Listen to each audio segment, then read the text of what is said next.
नमस्कार। आपके अपने यूट्यूब चैनल पर हार्दिक अभिनंदन व स्वागत। दोस्तों, आज हम बहुत ही महत्वपूर्ण टॉपिक है लिंग, जिसे इंग्लिश में जेंडर बोलते हैं, इनके बारे में अध्ययन करेंगे और पूर्ण विस्तार से अच्छी तरीके से इस टॉपिक जो लिंग दिया गया है इसके बारे में अध्ययन करेंगे। हिंदी व्याकरण का बहुत ही महत्वपूर्ण टॉपिक और हर कक्षा के विद्यार्थियों के साथ साथ प्रतियोगिता परीक्षा की तैयारी करने वाले विद्यार्थियों के लिए भी महत्वपूर्ण है। इससे पहले हमने हिंदी व्याकरण के बहुत ही महत्वपूर्ण टॉपिक जैसे वर्ण विचार, भाषा संबंधी और शब्द विचार आदि महत्वपूर्ण विषयों पर चर्चा कर ली थी। अगर अभी तक वो आपने क्लास नहीं देखी तो प्ले लिस्ट बनी हुई है हिंदी व्याकरण और रचना के नाम से, तो इसमें जाके आप अवश्य देखें। यह बहुत ही सुंदर तरीके से इसमें समझाया गया है और महत्वपूर्ण जो टॉपिक हैं वही इसमें लिए गए हैं। तो आप अच्छी तरीके से इस बुक का अच्छी तरीके से अध्ययन करें और हमारे साथ बने रहें, क्योंकि हम साथ में यह भी देखेंगे क्योंकि कौन कौन से भर्ती परीक्षा में प्रश्न आए हुए हैं और कौन से आने की संभावना है। ऐसे प्रश्नों के बारे में भी हम चर्चा करेंगे। तो शुरू करते हैं आज का महत्वपूर्ण टॉपिक लिंग। सबसे पहले लिंग की परिभाषा, फिर उसके बाद में उनके भेद कौन कौन से हैं और लिंग बनने के नियम क्या हैं, इन सभी के बारे में हम विस्तार से इसमें चर्चा करेंगे। शब्द के जिस रूप से यह पता चले कि कोई भी व्यक्ति अथवा वस्तु पुरुष जाति का है या स्त्री जाति की, उसे लिंग कहा जाता है। लिंग के दो भेद होते हैं, पुल्लिंग स्त्रीलिंग। यानी शब्द के जिस रूप के द्वारा ये हमें पता चल जाए कि कोई भी व्यक्ति हो, कोई भी वस्तु हो, वह पुरुष जाति की है या स्त्री जाति की, उसे लिंग कहते हैं। ये लिंग की परिभाषा है, बहुत ही सरल तरीके से इसमें समझाया गया है। लिंग के भेद पूछे तो दो होते हैं, पुल्लिंग और स्त्रीलिंग। सबसे पहले देखते हैं पुल्लिंग। पुरुष जाति का बोध कराने वाले शब्द पुल्लिंग कहलाते हैं, जैसे लड़का, घोड़ा, देश, शरबत आदि। यहाँ पर लड़का और घोड़े का जो चित्र दिखाया गया है तो ये पुल्लिंग के अंतर्गत आते हैं, यानी पुरुष जाति का बोध करा रहे हैं। स्त्रीलिंग यानी स्त्री जाति का बोध कराने वाले शब्द स्त्रीलिंग कहलाते हैं, जैसे लड़की, गंगा, लिखावट आदि। यहाँ पर लड़की का चित्र दिया गया है और घोड़ी का चित्र दिया गया है, और गंगा भी है, लिखावटी आदि। ये जो लिखावट है ये भी स्त्रीलिंग के अंतर्गत आते हैं। आप देखते हैं लिंग भेद से संबंधित नियम, इनके संबंधित क्या क्या नियम है भेद से संबंधित, वो देखते हैं। हिंदी भाषा में 3 प्रकार के शब्द हैं। पहले जो शारीरिक रूप से पुरुष जाति के हैं, दूसरे जो शारीरिक लक्षणों से स्त्री जाति के हैं, तीसरे जिसमें पुरुष या स्त्री जैसे कुछ भी नहीं है, जैसे नदी, पहाड़, पुस्तक, कलम आदि। ये तीसरी जाति के अंतर्गत इसमें रखते हैं। तीसरे प्रकार के शब्दों में लिंग निर्धारण परंपरा के आधार पर किया जाता है। इन परंपराओं में कुछ सामान्य नियम इस प्रकार हैं। यानी जो तीसरे प्रकार का जो दिया गया है, नदी, पहाड़, पुस्तक, कलम, इनका जो परंपराओं के आधार पर सामान्य नियम कौन कौन से, इसके बारे में हम चर्चा करते हैं। सबसे पहले तो छोटे बच्चों के लिए तो यहीं से ये प्रश्न बनता है कि लिंग की परिभाषा लिखो और लिंग के भेद कौन कौन से हैं। और अब सामान्य लिंग के भेद से संबंधित जो नियम बनते हैं उनके बारे में देखते हैं। प्राणीवाचक संज्ञाओं के लिंग निर्धारण किस प्रकार किया जाता है। जो प्राणीवाचक संज्ञा होती है इसमें लिंग निर्धारण किस प्रकार करते हैं। प्राय पुरुषत्व का बोध कराने वाली संज्ञाएं पुल्लिंग तथा स्त्रीत्व का बोध कराने वाली संज्ञाएं स्त्रीलिंग होती है। यानी जो पुरुष जाति का बोध कराएगी वो पुल्लिंग के अंतर्गत आती है, और जो स्त्रीलिंग का बोध कराने वाली जो संज्ञाएं होती है वो स्त्रीलिंग संज्ञा होती है। किंतु कुछ संज्ञाएं नित्य पुल्लिंग तथा कुछ नित्य स्त्रीलिंग के रूप में भी प्रयोग की जाती है। यानी कुछ ऐसी भी संज्ञाएं होती है जो कुछ का तो हमेशा पुल्लिंग के अंदर इसका प्रयोग होता है और कुछ स्त्रीलिंग का। जैसे देखते हैं नित्य पुल्लिंग के अंदर भेड़िया है, पक्षी, मच्छर, पशु, उल्लू, खटमल आदि। ये ऐसे हैं जो नित्य पुल्लिंग के अंतर्गत आते हैं। जैसे भेड़िया दौड़ रहा है, दौड़ नहीं रही है, पक्षी उड़ रहे हैं, मच्छर उड़ रहा है। तो इस प्रकार इनका प्रयोग करके हम देखें तो इसका पता चल जाएगा कि हम स्त्रीलिंग है या पुल्लिंग है। तो ये जो भेड़िया, पक्षी, मच्छर, पशु, उल्लू, खटमल आदि ये नित्य है पुल्लिंग के अंतर्गत आते हैं। भर्ती प्रतियोगिता, भर्ती परीक्षाओं की दृष्टि से इसमें से प्रश्न पूछ लिया जाता है कि निम्नलिखित में से स्त्रीलिंग शब्द कौन सा है। तो 3 इसमें दे देते हैं, भेड़िया, पक्षी, मच्छर और एक दे देता है मछली। तो इसका मतलब मछली है, जो मछली तैर रही है, तो मछली है, ये स्त्रीलिंग है।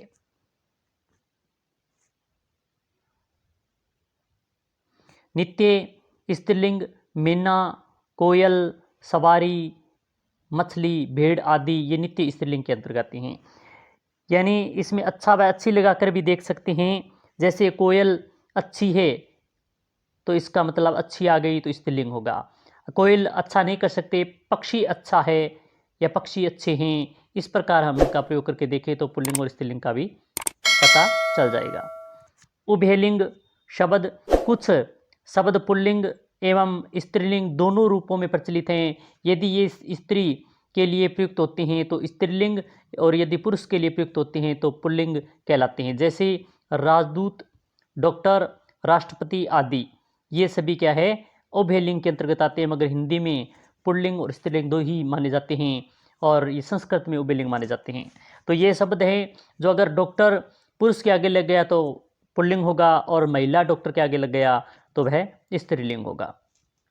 अप्राणीवाचक संज्ञाओं का लिंग निर्धारण, जैसे पुल्लिंग है यानी अनाजों के नाम, यानी अनाजों के जितने भी नाम हैं कौन कौन से हैं जो पुल्लिंग के अंतर्गत आते हैं और कौन से ऐसे हैं जो स्त्रीलिंग के अंतर्गत आते हैं। जैसे गेहूँ, चना, चावल, आटा आदि ये है जो पुल्लिंग के अंतर्गत आते हैं अनाजों के नाम में। मगर उपवाद स्वरूप जैसे मक्का है, सरसों है, अरहर है, ये 3 ऐसे हैं जो अपवाद स्वरूप है वो स्त्रीलिंग के अंतर्गत माने जाते हैं।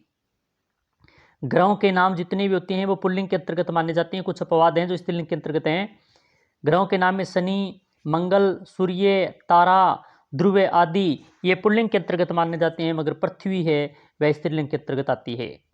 इसी प्रकार दिनों के नाम में सोम, मंगल, बुध, गुरु, शुक्र, शनि, रवि दिनों के नाम होते हैं जो सोमवार से लेकर रविवार तक ये सभी पुल्लिंग के अंतर्गत माने जाते हैं।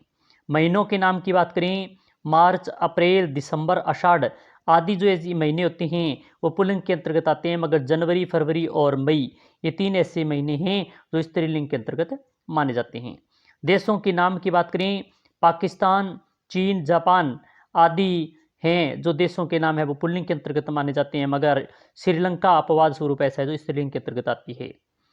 पर्वतों के नाम जैसे हिमालय, कैलाश, अरावली आदि जो पर्वत हैं महत्वपूर्ण, ये सभी पुल्लिंग के अंतर्गत माने जाते हैं। पेड़ों के नाम आम, बरगद, पीपल, नीम आदि हैं, पेड़ों के नाम वो पुल्लिंग के अंतर्गत माने जाते हैं। धातुओं के नाम सोना, लोहा, पित्तल, तांबा आदि ये सभी धातुओं के जो नाम है वो पुल्लिंग के अंतर्गत आते हैं, मगर चांदी अपवाद स्वरूप है जो स्त्रीलिंग के अंतर्गत आती है। द्रव्य पदार्थों के नाम पानी, तेल, शरबत, दूध आदि ये सभी पुल्लिंग के अंतर्गत आते हैं, मगर लस्सी और शराब ऐसी है जो स्त्रीलिंग के अंतर्गत आती है। बहुमूल्य पदार्थों के नाम हीरा, मोती, जवाहरात, नगीना आदि अपवाद स्वरूप मणि है जो स्त्रीलिंग के अंतर्गत आती है। बाकी सभी बहुमूल्य पदार्थों के नाम है वो पुल्लिंग के अंतर्गत आते हैं। समुद्रों के नाम हिंद महासागर, प्रशांत महासागर आदि ये पुल्लिंग के अंतर्गत आते हैं। अकारांत शब्द जंगल, मन, पहाड़, ढंग आदि है जो पुल्लिंग के अंतर्गत आते हैं। आँख, देह, नाक आदि अपवाद स्वरूप हैं जो स्त्रीलिंग के अंतर्गत आते हैं। आकारांत शब्द जैसे कपड़ा, ऐसे आकारांत जिसमें आ लगा हुआ हो, जैसे कपड़ा आ, छिलका आ, बेटा, डंडा आदि ये से हैं जो इस पुल्लिंग के अंतर्गत माने जाते हैं, मगर मेना, लता और दया अपवाद स्वरूप ऐसे हैं जो स्त्रीलिंग के अंतर्गत माने जाते हैं। आव, पन, आया, तव, पा, वट, ना आदि प्रत्यय वाली भाववाचक संज्ञाएं बहाव, लड़कपन, दिखाओ, अपनत्व, मोटापा, बनावट, हंसना आदि हैं जो पुल्लिंग के अंतर्गत मानी जाती हैं। अब ऐसे शब्द देखते हैं जो स्त्रीलिंग के अंतर्गत आते हैं। जैसे भाषाओं के नाम हिंदी, मराठी, बंगाली, असमिया आदि भाषाओं के नाम है वो स्त्रीलिंग के अंतर्गत माने जाते हैं।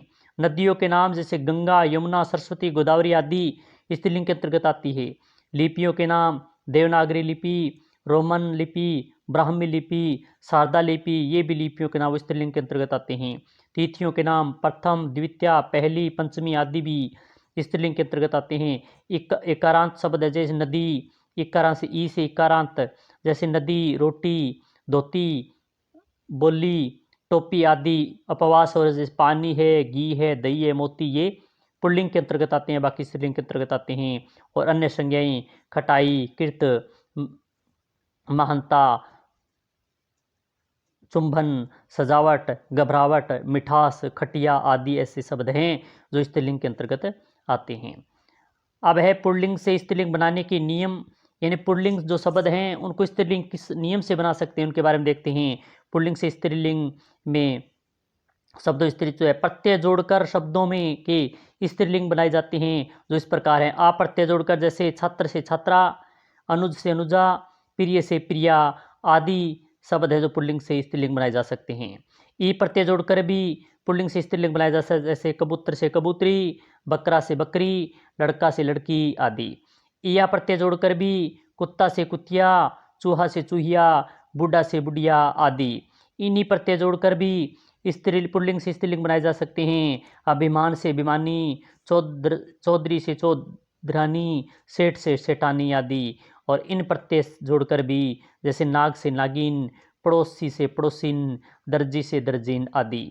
नी प्रत्यय जोड़कर भी पुल्लिंग से स्त्रीलिंग बनाए जा सकते हैं जैसे ऊँट से ऊँटनी, मोर से मोरनी, सिंह से सिंहनी आदि। और इसी प्रकार आइन प्रत्यय जोड़कर भी पुल्लिंग से स्त्रीलिंग बनाए जा सकते हैं जैसे ठाकुर से ठकुराइन, गुरु से गुरुआइन आदि। आनी प्रत्यय जोड़कर भी देवर से देवरानी, जेठ से जेठानी, नौकर से नौकरानी आदि। और इक प्रत्यय जोड़कर इक को इकास करने पर भी अध्यापक से अध्यापिका, नायक से नायिका, लेखक से लेखिका आदि। ता को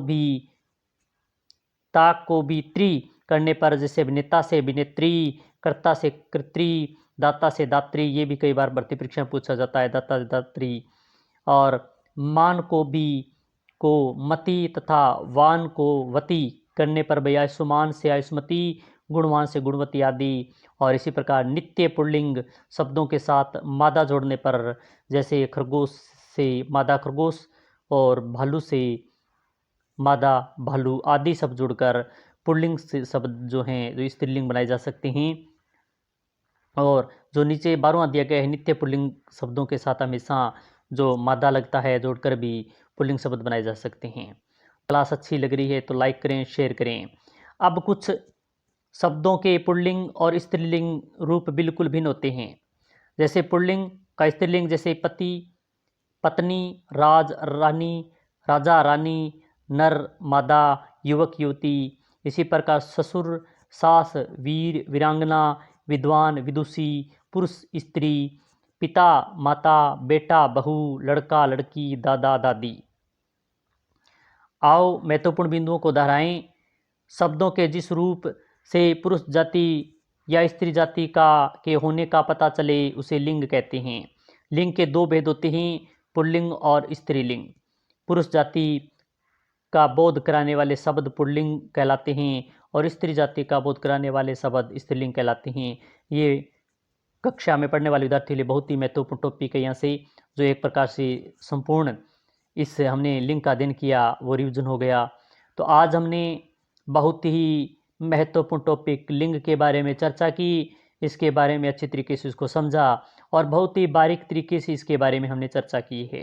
ये क्लास कक्षा में पढ़ने वाले विद्यार्थियों के लिए और इसी के साथ में जो प्रतियोगिता परीक्षा की तैयारी करने वालों के लिए बहुत ही महत्वपूर्ण है, क्योंकि लिंग से संबंधित रीट, सीटेट, अचटेट और कक्षा 3 से लेकर जो 12 तक विद्यार्थी पढ़ते हैं इन सभी के लिए बहुत ही महत्वपूर्ण टॉपिक है। बहुत ही अच्छी तरीके से इसमें समझाया गया है। आशा करते हैं कि आपको ये क्लास बहुत अच्छी लगी होगी। लगी अच्छी तो लाइक शेयर करना न भूलें और साथ ही में बेल आइकन दबा के रखें, क्योंकि इसी प्रकार की अन्य क्लास का नोटिफिकेशन आपको मिल सके। तो फिर इसी प्रकार की अन्य क्लास के साथ फिर मिलेंगे। इसी के साथ जय हिंद, जय भारत।